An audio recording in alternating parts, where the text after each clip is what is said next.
नमस्कार, मी संदीप चव्हाण आणि आपण पाहताय टॉप न्यूज मराठी। आज मस्साजोगचे सरपंच संतोष देशमुख खून खटल्याची 9वी सुनावणी बीडच्या विशेष मकोका न्यायालयात पार पडली आणि या सुनावणी दरम्यान आज खऱ्या अर्थाने युक्तिवाद झाला। तो वाल्मिक कराड आणि जे इतर अन्य आरोपी आहेत त्यांच्या प्रॉपर्टी जप्तीच्या अर्जावर। आता या अर्जावर उभय पक्षांतर्फे युक्तिवाद झाला आणि मागच्या सुनावणीमध्ये अर्थातच त्या सुनावणीला म्हणजे 24 जून रोजी जो युक्तिवाद झाला होता 7 जुलै रोजी, तर त्या युक्तिवादादरम्यान खरं तर दोषमुक्तीच्या अर्जावर सुनावणी झाली होती आणि उभय पक्षांतर्फे युक्तिवाद देखील झाला होता। त्यामुळे या सगळ्या प्रकरणामध्ये 24 जूनला झालेला दोषमुक्तीच्या अर्जावरचा युक्तिवाद आणि आज 7 जुलै रोजी पार पडलेला प्रॉपर्टी जप्तीच्या अर्जावरचा युक्तिवाद, या दोन्हीही अर्जावरचे निर्णय आता 22 जुलै रोजी होणार आहेत। त्यामुळे संतोष देशमुख खून खटल्याची पुढची सुनावणी ही 22 जुलैला होणार असून आता वाल्याला दोषमुक्त करायचं का नाही, वाल्या या मकोका अर्जातून म्हणजे या मकोकाच्या गुन्ह्यातून दोषमुक्त होणार का नाही, याचा फैसला 22 जुलैला न्यायालय सुनावणार आहे। थोडक्यात आजचं जे काही लाईव्ह आहे ते याच सगळ्या सुनावणीवर अवलंबून आहे, कारण की आज संतोष देशमुख खून खटल्यातली 9वी सुनावणी पार पडली आहे। वाल्मिक कराडच्या दोषमुक्तीच्या अर्जावर 22 जुलैला फैसला, त्याच दिवशी होणार प्रॉपर्टी जप्ती बाबतचा निर्णय। आता आज नेमकं काय घडलं? खरं तर वाल्मिक कराड यानं गेल्या अनेक दिवसांपासून मला मकोकातून दोषमुक्त करा, माझा याशी काही संबंध नाही, ना खंडणीशी संबंध आहे, ना अॅट्रॉसिटीशी संबंध आहे, ना संतोष देशमुखांच्या हत्येशी संबंध आहे, त्यामुळं माझा याच्यात काही संबंधच नाहीये, म्हणून मला मकोकातून डिस्चार्ज करा असा अर्ज केला होता। त्या अर्जावर विकास खाडे यांनी अनेकदा युक्तिवाद देखील केला। नंतर इकडे बाळासाहेब कोल्हे असतील, विशेष सरकारी वकील उज्ज्वल निकम असतील, यांनी देखील सरकार पक्षातर्फे हा युक्तिवाद केला। या युक्तिवादामध्ये आपल्याला आठवत असेल म्हणजे मागची तारीख फार महत्त्वाची होती, जी 24 जूनची तारीख होती। या 24 जूनला मोहन यादव जे वाल्मिक कराड याचे वकील आहेत त्यांनी त्या ठिकाणी केलेला युक्तिवाद होता। त्यामध्ये त्यांनी स्पष्टपणे म्हटलं होतं की खंडणी, अॅट्रॉसिटी आणि हत्या हे तिन्ही गुन्हे वेगवेगळे आहेत, त्यामुळे तिन्ही FIR वेगवेगळे आहेत। त्यामुळे खंडणी आणि अॅट्रॉसिटी यांच्या बाबतचा जो खटला आहे तो केजच्या न्यायालयात चालवण्यात यावा, हा पोलिसांनी एकत्रित म्हणजे क्लब करून हे तिन्ही गुन्हे एकत्रित करून जे काही मकोका न्यायालयामध्ये आता चार्जशीट दाखल केलेला आहे तसा अधिकार पोलिसांना नाही, असं मोहन यादव यांनी म्हटलं होतं। शिवाय वाल्मिक कराडच्या मकोकाशी देखील काही संबंध नाहीये, त्याच्यावरील मकोका अंतर्गत जे काही पुरावे सादर करण्यात आले ते सगळे अपुरे आहेत आणि मकोकासाठी जे लागतं त्या कायद्याची पूर्तता होत नाहीये, म्हणून त्याच्या विरुद्ध मकोका लागत नाही, असा युक्तिवाद मोहन यादव यांनी मागच्या सुनावणी वेळी केला होता। आता हे तिन्ही गुन्हे क्लब करण्याचा पोलिसांना अधिकार नाही, याच्यावर देखील खल झाला, याच्यावर देखील सरकार पक्षातर्फे बाजू मांडण्यात आली। त्यावेळी आपल्याला आठवत असेल मोहन यादव असं म्हणाले होते की वॉचमनला 6 डिसेंबरला जी मारहाण करण्यात आली मस्साजोगच्या आवादा कंपनीवर म्हणजे अशोक सोनावणे यांना, त्यावेळी खंडणीचा कुठलाही संबंध नव्हता। दुसरी गोष्ट, या प्रकरणातील मुख्य फिर्यादी शिवराज देशमुख आहे, म्हणजेच संतोष देशमुख यांचे आतेभाऊ, ज्यांनी शेवटचं संतोष देशमुखांना यांना पाहिलं होतं, कारण की त्यांच्या गाडीचे त्यावेळी ते ड्रायव्हर होते। तर त्यांच्या फिर्यादीत या ठिकाणी कराडचं कुठं नावच नाहीये असं देखील त्यांनी म्हटलं होतं। शिवाय 15 जानेवारी रोजी त्याला हत्या प्रकरणात आरोपी करण्यात आले, म्हणजे 36 दिवसांनी त्याला हत्येशी संबंधित प्रकरणात आरोपी करण्यात आलं होतं। अण्णा म्हणजे वाल्मिक नव्हे असं मोहन यादव यांनी म्हटलं होतं, कारण त्यांनी असाही पुढे युक्तिवाद केला की संतोष देशमुख यांना देखील अण्णा म्हटलं जात होतं, त्यामुळे केवळ अण्णा नावानं कराडला आरोपी बनवलं गेलं।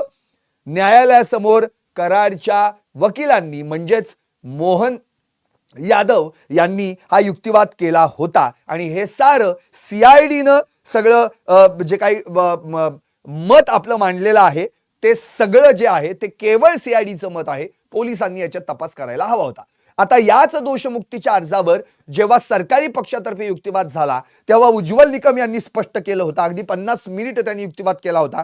त्यात त्यांनी म्हटलं होतं की या संपूर्ण केसचा हेलिकॉप्टर जर व्ह्यू घेतला, आपण हेलिकॉप्टर व्ह्यू घेतला तर हे क्लिअर होईल की अवादाला 2 कोटी रुपये मागितले. वाल्मिक कराड हा पडद्यामागचा दिग्दर्शक होता आणि तोच या प्रकरणातला खरा पडद्यामागचा सूत्रधार आहे. कारण संतोष देशमुखांनी हे त्यांच्या निकटवर्तीयांना म्हणजे भावाला, पत्नीला किंवा आपल्या मुलीला देखील या संदर्भामध्ये माहिती सांगितली होती की मला वाल्मिक कराड आणि अन्य लोकांकडून धमकी येत होती. त्यामुळे त्याचे डिजिटल पुरावे देखील उपलब्ध आहेत. शिवाय या घटनेमुळे जे कराड, चाटे अस्वस्थ झाले होते त्यांनी मग शेवटी या सगळ्या प्रकरणामध्ये एक अप्रत्यक्षरित्या संदेश देऊन सुदर्शन घोले आणि त्या टोळीच्या माध्यमातून संतोष देशमुख यांचा खून केला. सुदर्शन घोले हा गँग लीडर आहे इथपर्यंत ठीक आहे, पण या सगळ्या कटपुतल्या आहेत. या कटपुतल्या चालवणारा किंवा या कटपुतल्या नाचवणारा पडद्यामागचा खरा सूत्रधार वाल्मिक कराड आहे. म्हणजेच गँग लीडर सुदर्शन घुले, गँग सुदर्शन घुलेची, पण त्याचा कंट्रोल वाल्मिक कराडच्या हातात होता असं या ठिकाणी उज्ज्वल निकम यांनी म्हटलं होतं. आता या सगळ्या प्रकरणाचा तपास पोलिसांनी नव्हे तर तज्ञ सीआयडी टीमनं केलेला आहे आणि यावेळी त्यांनी अन्य खटल्यांचे दाखले देखील दिले. अगदी मुंबईतल्या साखळी बॉम्बस्फोट जो असेल 26/11चा जो घडला होता त्याचं एक त्यांनी उदाहरण दिलं की तिथं कसं एकत्रित चार्जशीट करण्यात आलं होतं, कसे क्लब करण्यात आले होते गुन्हे. शिवाय कोल्हापूरमधील बाल हत्याकांडाचा देखील त्यांनी दाखला दिला होता. आता या सगळ्या प्रकरणात जेव्हा उभय पक्षातर्फे सुनावणी झाली तेव्हा यावर 7 जुलै रोजी निर्णय होईल अशी अपेक्षा होती. म्हणजे ती आजची तारीख म्हणजे 9वी सुनावणी. पण आज उरलेले जे पेंडिंग अर्ज होते त्याच्यावर देखील युक्तिवाद करण्याचं न्यायालयानं ठरवलं आणि ते युक्तिवाद या ठिकाणी करण्यात आले. अर्थात हा जो आता सगळ्यात महत्वाचा जो युक्तिवाद आहे त्या युक्तिवादामधला प्रॉपर्टी अर्जाचा मुद्दा होता. खरं तर वाल्मिक कराड याच्याकडे जी कोट्यवधीची संपत्ती आहे त्या कोट्यवधींच्या संपत्तीला सील केलं गेलं होतं आणि ती कोट्यवधींची जी संपत्ती आहे ती आता जप्त करण्यात यावी असा सरकार पक्षातर्फे अर्ज करण्यात आला. त्यावर आठवते आपल्याला, आपण लाईव्ह पण केलं होतं की ही सगळी संपत्ती जप्त करून सरकार तिजोरीत जमा करण्यापेक्षा ती थेट बीडमधील सर्वसामान्य नागरिकांच्या विकासासाठी कामाला लावा, कारण की त्यांनाच लुटून या वाल्मिक कराडने संपत्ती गोळा केली होती. अर्थात या सगळ्या प्रकरणामध्ये वाल्मिक कराड सोबत इतर आरोपींचे देखील अर्ज होते. इतर आरोपींनी आपली प्रॉपर्टी जप्त केली जाऊ नये असा अर्ज केला होता, तर सरकारनं या आरोपींची देखील प्रॉपर्टी जप्त करण्यात यावी असा अर्ज केला होता. आता या अर्जावर उभय पक्षातर्फे सुनावणी झाली.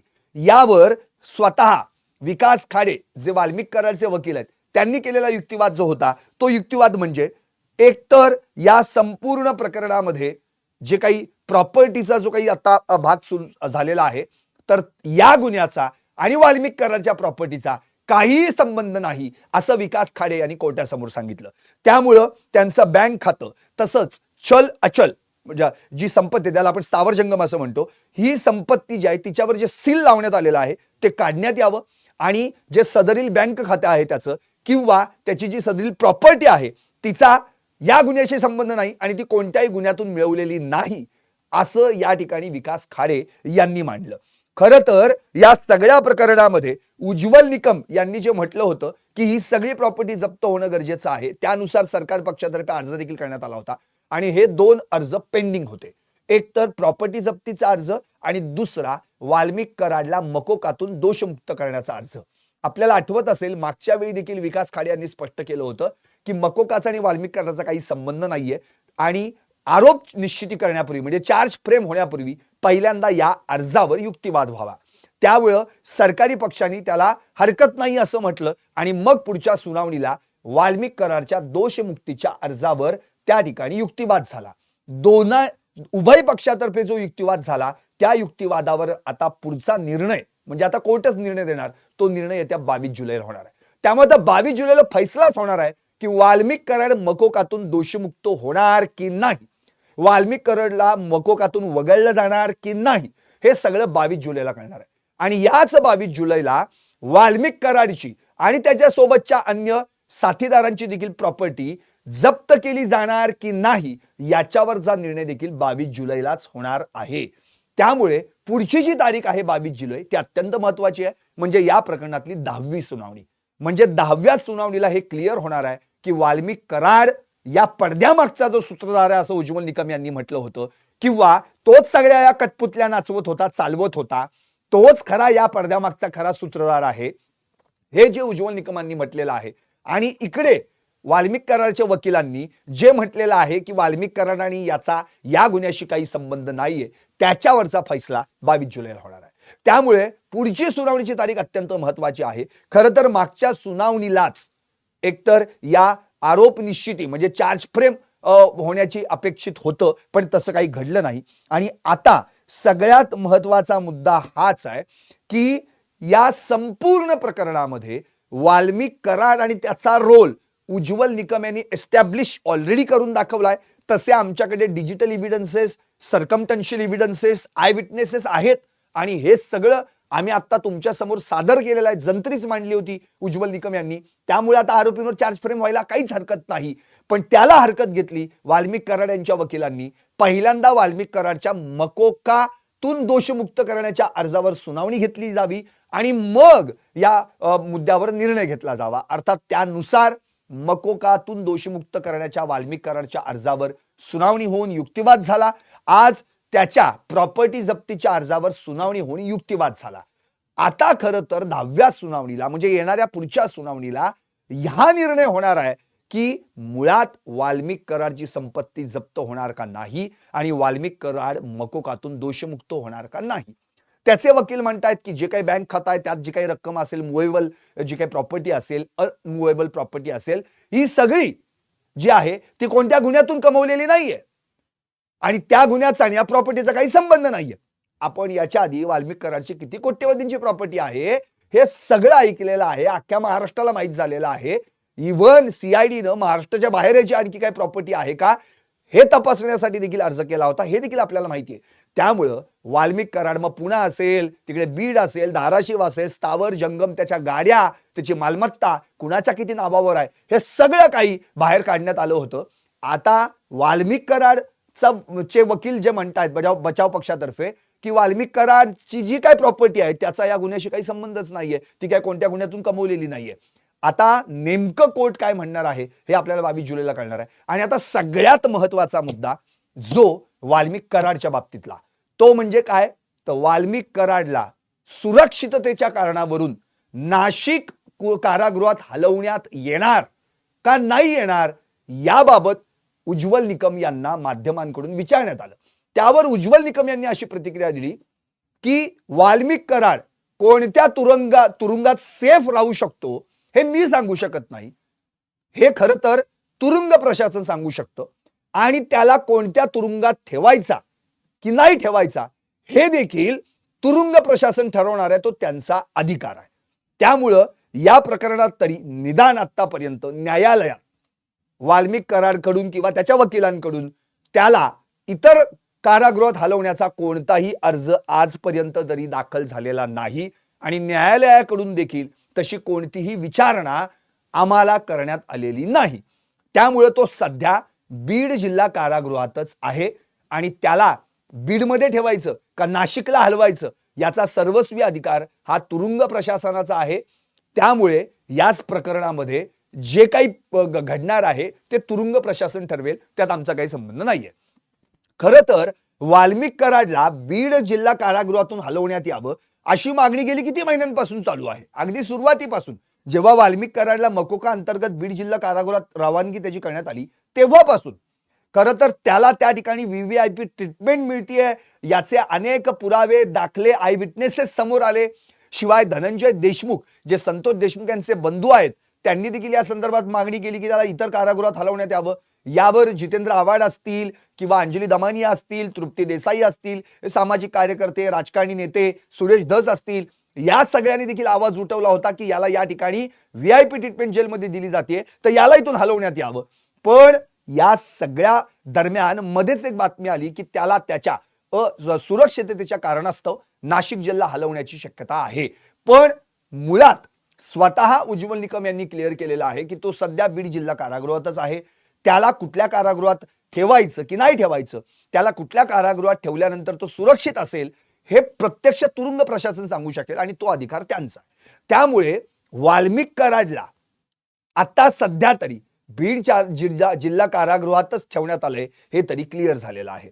खरं तर हे तुरुंग प्रशासनानं ठरवायचंय आणि तसा कोणताही अर्ज अजूनही जर न्यायालयात दाखल झाला नसेल तर सध्या तरी वाल्मिक कराड हा बीडच्या जिल्हा कारागृहातच सेफ असेल असं तुरुंग प्रशासनाला वाटत असेल.